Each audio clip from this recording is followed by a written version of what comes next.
ولا تقربوا مال الیتیم، اور یتیموں کے مالوں کے قریب بھی نہ جاؤ، ان کے مال کو نہ کھانا یہ اللہ تعالیٰ کا حکم ہے، اور جو یتیموں کے مالوں کو کھاتے ہیں وہ بہت بڑا گناہ اپنے سر کے اوپر اٹھاتے ہیں۔ اللہ پاک نے فرمایا کہ یتیموں کا مال کھانا تو درکنار، ان کے مالوں کے قریب بھی نہ جاؤ۔ قریب بھی نہ جانے کا مطلب یہ ہے کہ ان کے مالوں کے بارے میں سوچو بھی نہ کہ ہم یہ مال کھائیں گے۔ یہ یتیموں کا حق ہے، یتیموں کو ہی ملنا چاہیے۔ الا باللتی ہی احسن، سوائے اچھے طریقے کے، یعنی ان کے مالوں کے پاس اگر جانا ہے تو اچھے طریقے کے ساتھ جاؤ، یعنی عدل و انصاف کے ساتھ ان کو ایسی جگہ پہ خرچ کرو جیسے خرچ کرنے کا حق ہوتا ہے۔ کب تک؟ حتی یبلغ اشدہ، یہاں تک کہ وہ اپنی جوانی کو پہنچ جائیں، یعنی بالغ ہو جائیں۔ بالغ ہونے سے مراد یہ نہیں کہ بالغ ہوتے ہی ان کو ان کے مال جو ہے وہ لوٹا دیے جائیں۔ جب وہ صحیح طور پر سمجھ بوجھ ان کو مل جائے، یعنی ان کو پتہ چل جائے کہ کہاں ہم نے مال خرچ کرنا ہے، کتنا خرچ کرنا ہے اور کب خرچ کرنا ہے۔ جتنی دیر تک وہ اپنے نفع نقصان کے مالک نہیں ہو جاتے اتنی دیر تک ان کا مال ان کو نہ لٹاؤ، اتنی دیر تک ان کے مالوں کی نگہبانی اور حفاظت کرتے رہو۔ وَأَوْفُوا الْكَيْلَ وَالْمِيزَانَ بِالْقِسْطِ، اور ناپ اور تول کو پورا کرو انصاف کے ساتھ، یعنی جب کسی کو سودا دو یا جب کسی کو حق دو تو پورا پورا ناپ کے دو اور پورا پورا تول کے دو، نہ ناپنے میں کمی ہو اور نہ تولنے میں کمی ہو۔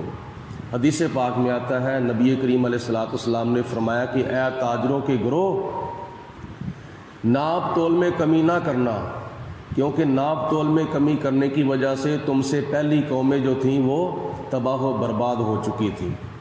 تو یہ بہت بڑا گناہ ہے اور گاہک کی حق تلفی ہے کہ اس کو ناپ کے مطابق نہ دیا جائے، تول کے مطابق نہ دیا جائے، انصاف کے مطابق نہ دیا جائے۔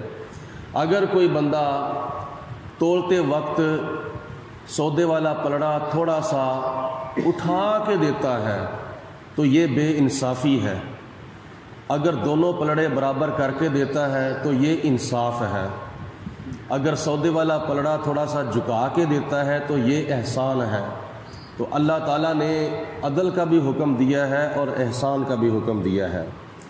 لا نکلف نفسا الا وسعها، ہم کسی جان کو اس کی طاقت سے زیادہ اس کے اوپر بوجھ نہیں ڈالتے، جس کے اوپر بھی ہم ذمہ داریاں ڈالتے ہیں اس کی طاقت کے مطابق ہم اس کے اوپر ذمہ داریاں ڈالتے ہیں۔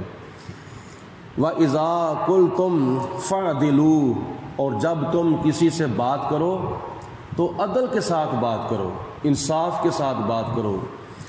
وَلَوْ كَانَ ذَا قُرْبَىٰ، جس کے بارے میں تم بات کر رہے ہو اگرچہ وہ تمہارا رشتہ دار ہی کیوں نہ ہو، سچی بات کرو، سچی گواہی دو اور عدل کے ساتھ اور انصاف کے ساتھ بات کرو۔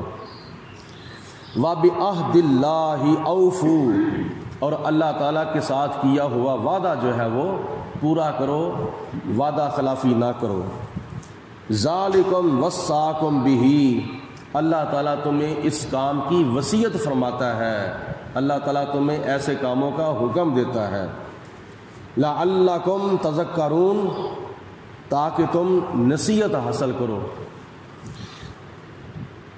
وَأَنَّ هَذَا صِرَاطِي مُسْتَقِيمًا، اور بے شک یہ سیدھا راستہ میرا راستہ ہے، یعنی نبی پاک علیہ الصلوۃ والسلام کو خدا تعالیٰ نے اللہ تعالیٰ کی ذات بابرکات نے ارشاد فرمایا، اور بے شک جو یہ جو راستہ سیدھا ہے نا، اسلام کا راستہ، دین کا راستہ، یہ میرا راستہ ہے، اور میرا راستہ جو سیدھا ہے فاتبعوہ، اس راستے کی پیروی کرو، یعنی اس راستے کے اوپر چلو۔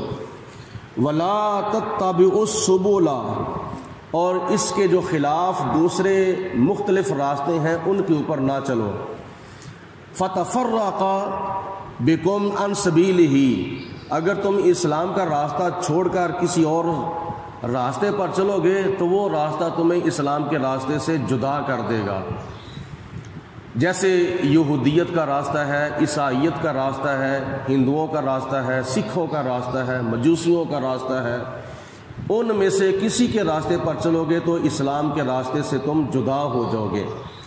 حدیث پاک میں آتا ہے، صحابہ کرام فرماتے ہیں کہ نبی پاک علیہ الصلوۃ والسلام ایک مرتبہ ہمارے اندر تشریف فرما تھے، اور نبی پاک علیہ الصلوۃ والسلام نے ایک لکیر کھینچی، اور پھر اس لکیر کے کچھ دائیں طرف لکیریں کھینچیں اور کچھ بائیں طرف لکیریں کھینچیں۔ پھر نبی پاک علیہ السلام نے فرمایا یہ جو درمیانی لکیر ہے یہ سیدھا راستہ ہے، یہ صراط مستقیم ہے، اور یہ اس کے دائیں بائیں جو لکیریں میں نے کھینچی ہیں یہ ٹیڑھے راستے ہیں، یہ اسلام کے خلاف راستے ہیں۔ ان راستوں میں سے ہر راستے کے اوپر شیطان بیٹھا ہوا ہے۔ اگر تم اسلام کا راستہ چھوڑ کر دائیں بائیں کسی اور راستے پر چلو گے تو تم شیطان کے پیچھے چلو گے، اور ان راستوں میں سے کسی راستے پر چلو گے تو آگے سے تمہیں شیطان ملے گا۔ اگر سیدھے راستے پر چلو گے، صراط مستقیم پر چلو گے تو چلتے چلتے کیا ہوگا؟ تمہیں رب رحمان ملے گا۔ تو ہم نے شیطان سے نہیں ملنا، ہم نے رب رحمان سے ملنا ہے۔ اللہ تعالیٰ آگے ارشاد فرماتا ہے ذالکم وصاکم بہ، اور اس کام کا اللہ تعالیٰ تمہیں حکم دیتا ہے، تمہیں خدا تعالیٰ اس کام کی وصیت فرماتا ہے، لعلکم تتقون، تاکہ تم متقی پرہیزگار بن جاؤ۔ ثم آتینا موسیٰ الکتاب، پھر ہم نے حضرت سیدنا موسیٰ علیہ السلام کو کتاب عطا فرمائی، یعنی تورات عطا فرمائی۔ کوہ طور پر بلا کر اللہ تعالیٰ نے موسیٰ علیہ السلام کو تورات کے ساتھ سرفراز فرمایا۔ تماناً علی الذی احسنا، اور یہ کتاب اس لیے عطا فرمائی کہ جو نیک لوگ ہیں ان کے اوپر احسان جو ہے، نعمت جو ہے وہ مکمل کی جائے۔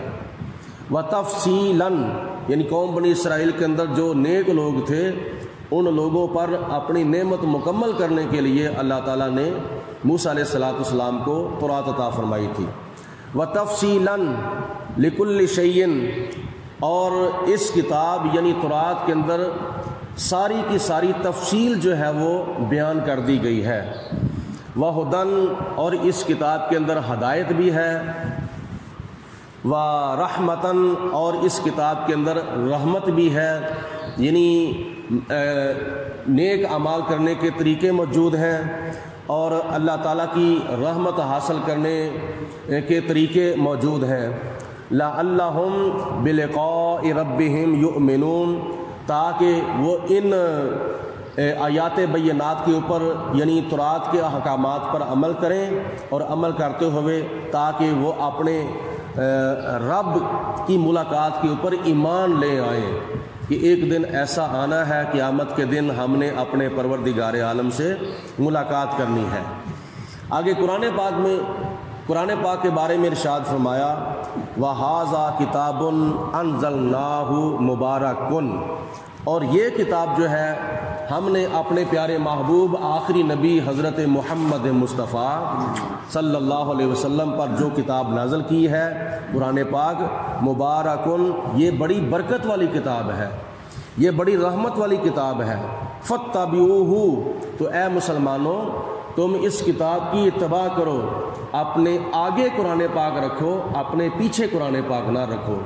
حضور نبی کریم علیہ السلام نے ارشاد فرمایا کہ جس نے قرآن پاک کو اپنے آگے رکھا اور قرآن پاک کے وہ پیچھے چلا تو وہ دنیا میں بھی عزت والا ہوگا، آخرت میں بھی عزت والا ہوگا، اور جس نے قرآن پاک کو اپنے پیچھے رکھا اور قرآن پاک کی اتباع نہ کی تو وہ دونوں جہانوں میں ذلیل ہوگا۔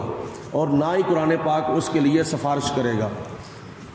آگے خدا نے فرمایا واتقوا، اور اللہ تعالیٰ کی ذات سے ہر وقت ڈرتے رہو، ہر جگہ پہ ڈرتے رہو، صبح و شام، دن رات، کاروبار کرتے وقت، یعنی کوئی بھی کام کرو، دین کا کام کرو یا دنیا کا کام کرو، تو اس کام کے دوران اللہ تعالیٰ کا خوف اپنے دل میں رکھو۔ لعلکم ترحمون، تاکہ تمہارے اوپر رحم کیا جائے۔ ان تقولوا انما انزل الکتاب علی طائفتین من قبلنا، اور یہ میں نے قرآن پاک اپنے پیارے حبیب علیہ السلام کے ذریعے تمہیں اس لیے دیا ہے اے کفار مکہ، کہ تاکہ تم قیامت کے دن یہ نہ کہو کہ کتاب تو صرف ہمارے آنے سے پہلے دو گروہوں پر ہی نازل کی گئی تھی، یعنی ہمیں تو کوئی کتاب ملی نہیں، کتابیں تو ہم سے پہلے جو دو گروہ گزر چکے ہیں، یعنی قوم بنی اسرائیل کا ایک گروہ عیسائیوں کا اور دوسرا یہودیوں کا۔ عیسائیوں کو اللہ تعالیٰ نے انجیل عطا فرمائی اور یہودیوں کو اللہ تعالیٰ نے تورات عطا فرمائی۔ اے کفار مکہ، میں اپنے محبوب کے ذریعے تمہیں قرآن پاک اس لیے دے رہا ہوں تاکہ تم کل کو یہ نہ کہو کہ کتابیں تو ہم سے پہلی قوموں پر، پہلے دو گروہوں پر ہی نازل ہوئی ہیں، اور وَإِن كُنَّا عَن دِرَاسَتِهِمْ لَغَافِلُونَ، ہم تو ان کتابوں کو پڑھنے پڑھانے سے غافل تھے، ہمیں تو پتہ ہی نہیں تھا، وہ تو کتابیں ہم تک پہنچی نہیں ہیں۔ اللہ تعالیٰ نے فرمایا میں اس لیے تمہیں قرآن پاک عطا فرما رہا ہوں۔ وَأَن تَقُولُوا، یا تم کہیں یہ نہ کہو لَوْ أَنَّا أُنزِلَ عَلَيْنَا الْكِتَابَ، اگر ہمیں بھی کتاب مل جاتی، یعنی ہمارے اوپر بھی کوئی کتاب نازل ہو جاتی، لَكُنَّا أَهْدَىٰ مِنْهُمْ، تو ہم ان دونوں سے زیادہ ہدایت یافتہ ہو جاتے، یعنی ہم قوم بنی اسرائیل میں سے یہودیوں سے زیادہ ہدایت یافتہ ہو جاتے، عیسائیوں سے زیادہ ہدایت یافتہ ہو جاتے اگر ہمیں کوئی کتاب مل جاتی۔ تو میں اس لیے تمہیں قرآن پاک عطا فرما رہا ہوں کہ اس قرآن پاک کو پڑھو اور اس کے اوپر عمل کرو اور ہدایت یافتہ ہو جاؤ۔ فَقَدْ جَاءَكُمْ بَيِّنَةٌ مِّن رَبِّكُمْ، تو بے شک تمہارے پاس تمہارے رب کی طرف سے دلیل آ چکی ہے، یعنی قرآن پاک آ چکا ہے۔ وَهُدًى، اور اس کے اندر ہدایت بھی ہے، وَرَحْمَةٌ، اور اس کے اندر رحمت بھی ہے۔ تو اس قرآن پاک کو پڑھو گے تو تم ہدایت حاصل کرو گے اور اللہ تعالیٰ کی رحمت حاصل کرو گے۔ فَمَنْ أَظْلَمُ مِمَّنْ، اور اس سے بڑا ظالم کون ہو سکتا ہے، کذب بآیات اللہ، جو اللہ تعالیٰ کی آیتوں کو جھٹلاتا ہے، یعنی قرآن پاک کی آیات بینات کو جو جھوٹا سمجھتا ہے اور اس کو ٹھکراتا ہے، کوئی جھٹلاتا ہے، تو اس سے بڑا ظالم کون ہو سکتا ہے؟ کوئی اس سے بڑا ظالم نہیں۔ سب سے بڑا ظالم وہ ہے جو اللہ تعالیٰ کی کتاب کو جھٹلاتا ہے، وَصَدَفَ عَنْهَا، اور اس سے منہ پھیر لیتا ہے۔ سَنَجْزِي الَّذِينَ يَصْدِفُونَ عَنْ آیَاتِنَا، اور عنقریب ہم ان لوگوں کو سزا دیں گے جو ہماری آیتوں سے منہ پھیر لیتے ہیں، ہماری آیتوں کو نظر انداز کر دیتے ہیں۔ اور کس سے ہم ان کو سزا دیں گے؟ سوء العذاب، برے عذاب سے، یعنی بڑے سخت عذاب کے ساتھ ہم ان کو سزا دیں گے۔ بما کانوا یصدفون، ان کے یہ منہ پھیرنے کا نتیجہ ہوگا، قرآن پاک کی آیات بینات کو نظر انداز کرنے کا یہ نتیجہ ہوگا کہ ہم ان کو برے عذاب کے ساتھ قیامت کے دن سزا دیں گے۔